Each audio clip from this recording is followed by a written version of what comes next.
Hey, this is Daryl, and I want to thank you for checking out this video. I want to do something different today. I want to share with you a question that Jason, one of my students, asked me on a recent strategy call. He wanted to know how to go about developing solo ideas. And so we started from the bottom. We actually had a 90-minute session that was scheduled over three 30-minute conversations. And this is just a piece of what we talked about, of a piece of the information that I gave to him. Also want to let you know, if you're interested in scheduling a strategy call with me, you can click the link in the description after you watch this video. All right, so let's get started with this conversation around soloing. So there's a couple basic ideas that I think are very important whenever you want to approach a solo. So one of the first things I want to know is, what's the chord structure? What chords am I playing? Because the chords that I'm playing is going to give me an idea of the types of notes that work well over that chord.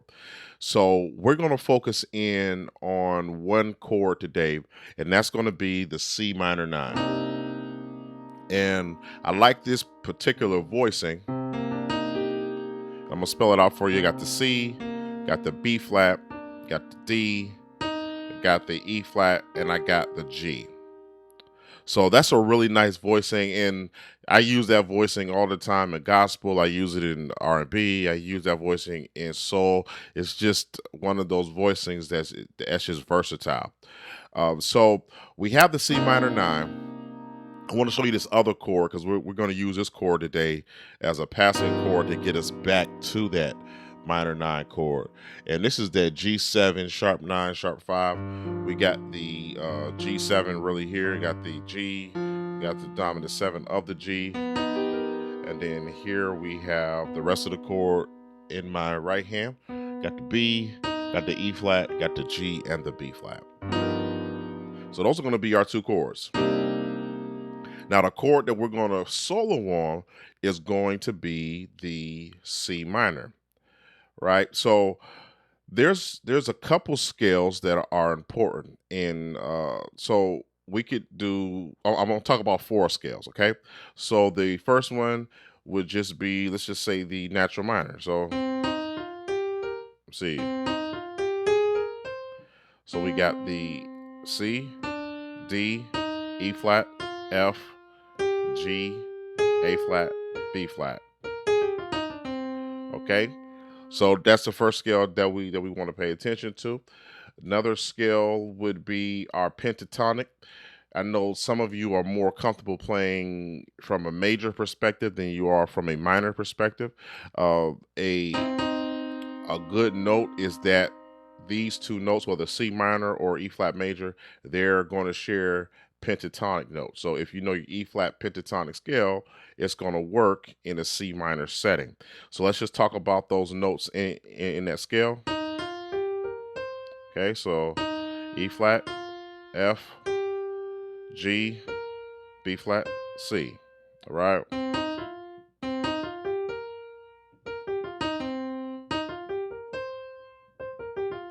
Okay, so you got those notes, or so you got your 5-note scale, which is your pentatonic scale. And remember, they share notes between that minor third, that C minor, and that E flat. So you got your natural minor, you got your pentatonic.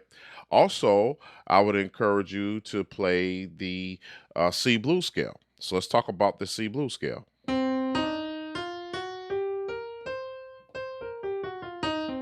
So we got the C, the E flat, the F. Here's your blues note, which is that G flat, G, and B flat. Okay, so that's another scale that's important. So we can use that scale to solo with. And then the last one would be the Dorian mode. So some of you are familiar with jazz mode, some of you may not be, but let's just take it and we're just going to play our minor scale, but instead of playing this A flat, we're going to play this A natural.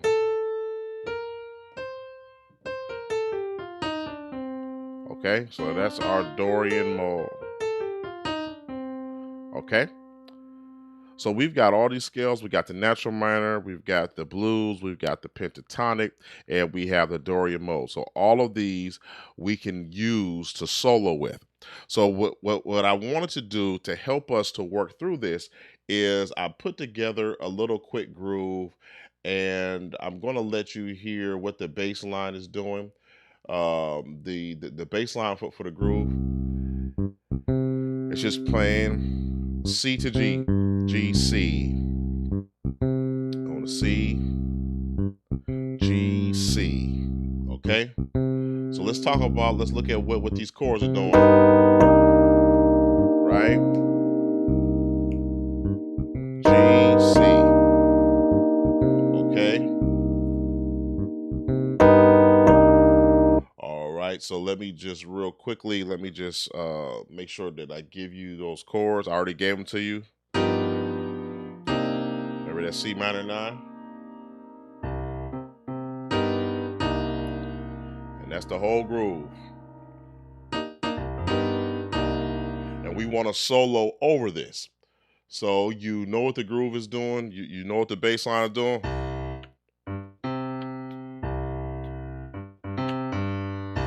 Right, so that's what the bass line is doing. You already know what the chords are doing. So let's play the whole groove. We got a little beat going. It's kind of slugging a little bit. So let's solo over this. Let's kind of think pentatonic first.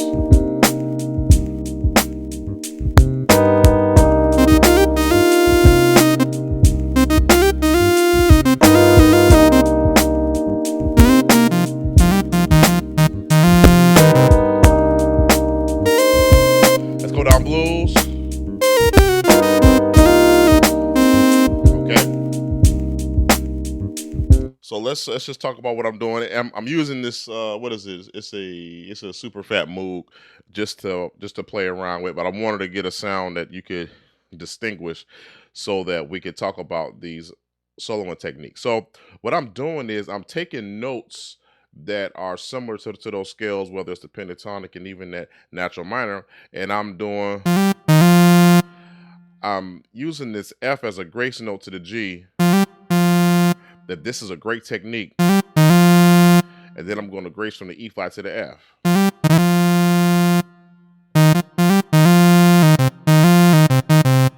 And I'm just really playing with these 3 notes.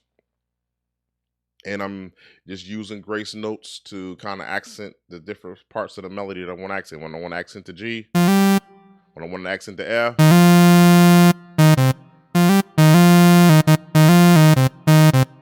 Okay, and then I could even come down on that,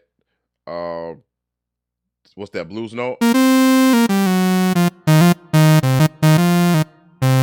Okay, and I don't have to keep ending on it C. I'm just kind of just doing that now because that's what key the groove is in. But any one of those notes will work.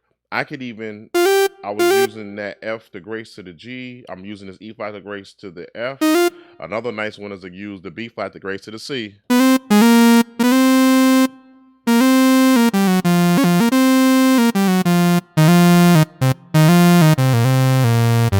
Okay, so let's talk about that in the midst of the groove. We'll kind of apply some of these concepts.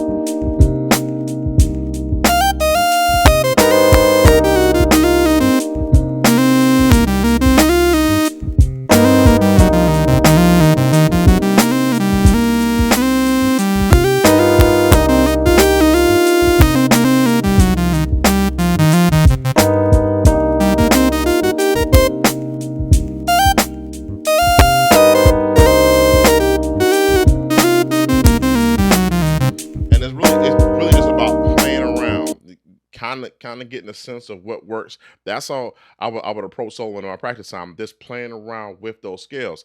Now there's one that I haven't done yet, and that's the Dorian. And that Dorian note is going to be the A major. So let's see if we can get that A major into this.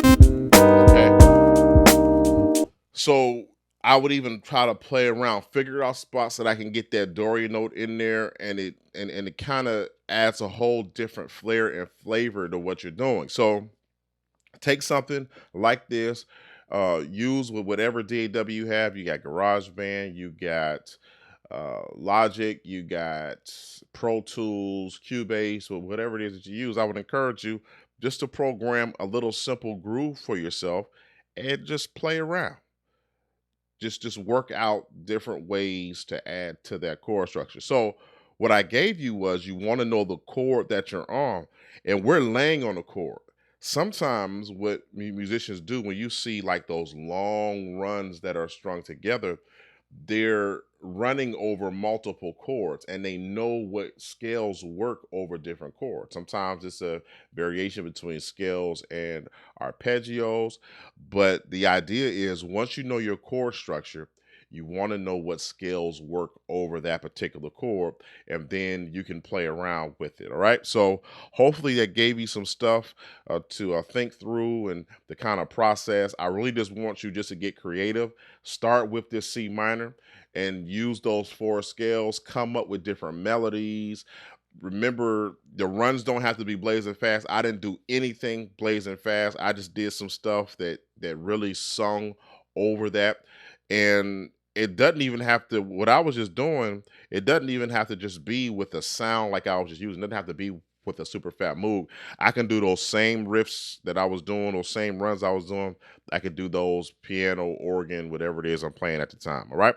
So hopefully that gave you some idea of how you can get creative with grooves, and even apply right now these C minor concepts. Work on that C minor 9 and start working on ways to color that up with some runs. Thank you for taking time to check out this video. And me and Jason, we covered quite a bit of stuff. This is just a piece of what we covered. But if you're interested in getting on a strategy call with me, you want to figure out how to develop a sound. I've worked with students on developing in traditional gospel, work with them on development in preacher chords, just so many different areas in which we talk about gospel piano. You want to figure out how to take your sound to the next level. And you don't just want a generic course. You want somebody to really walk with you, answer some real questions that you have. You can schedule a 30-minute or a 90-minute strategy session with me. The 90-minute sessions are spread out over three 30-minute conversations. And you can also just get a 30-minute to really just work through some stuff. It's going to include some video. It's going to include us talking. It's going to include MIDI files. There's quite a bit included. And so if you want to check it out, click the link in the description right now. And right now you can get it, number one, 50% off. So our calls are 50% off. We're in the holiday season, so we're doing this sale.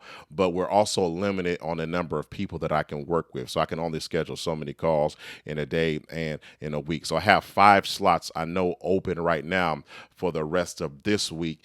And so if you want to get in, go ahead now. If the link is live, you can still get in. If not, you'll probably have to get on a waiting list. So click the link in the description right now, get some more info, and I'm looking forward to helping you to take your sound to the next level. Again, I want to thank you for being part of the Sons of Thunder family. We'll talk to you real soon. Bye-bye.